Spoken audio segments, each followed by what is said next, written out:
Saudara dan saudariku yang kekasih, salam, selamat berjumpa dengan Renungan Harian Kerasulan Baru. Damai sejahtera Tuhan Yesus Kristus menyertai kita.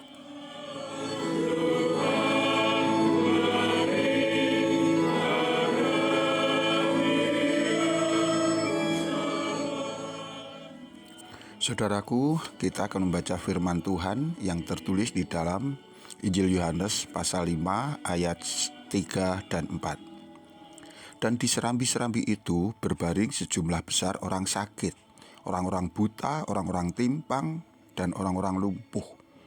Mereka menantikan guncangan air kolam itu. Sebab sewaktu turun malaikat Tuhan ke kolam itu dan mengguncangkan air itu, siapa saja yang pertama ke dalamnya sesudah guncangan air itu menjadi sembuh, apapun penyakitnya.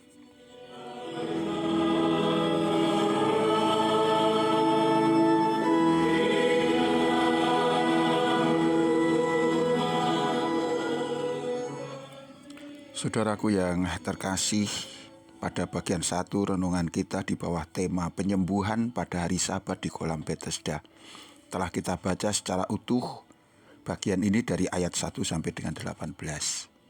Engkau bisa membaca kembali secara mandiri bagian ini jika berkeinginan.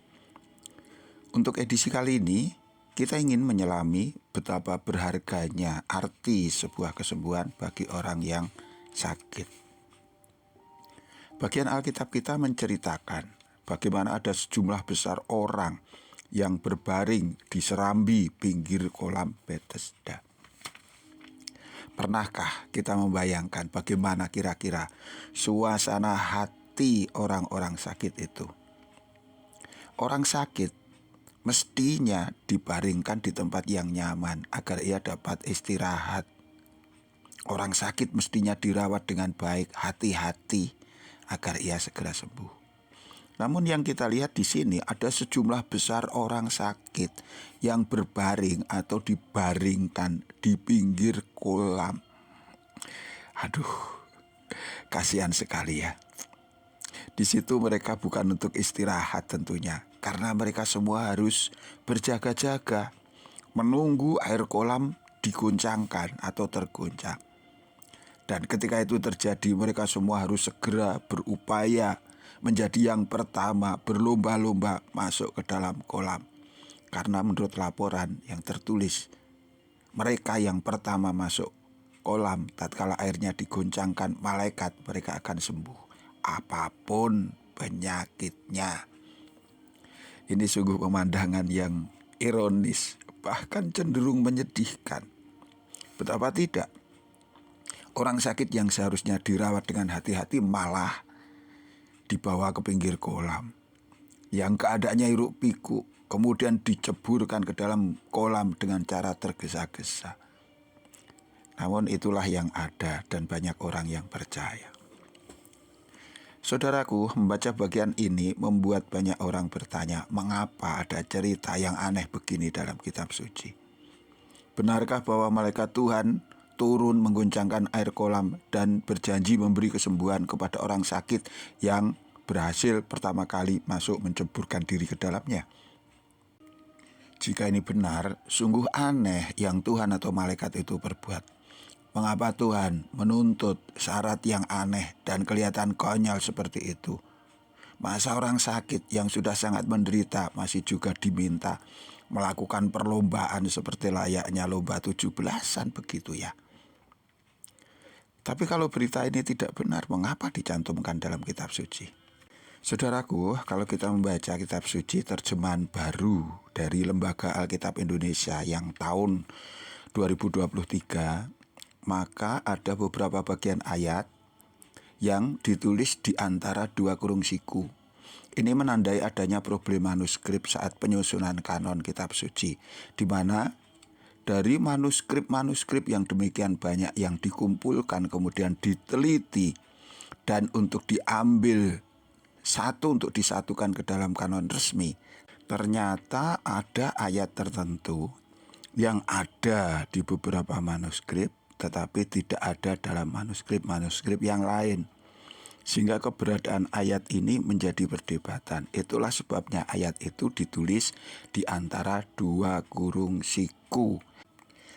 Dan dalam kitab suci terjemahan baru edisi 2 tahun 2023 kita mendapati bagian cerita malaikat yang mengguncangkan air dalam kolam Bethesda itu ditulis di antara dua kurung siku.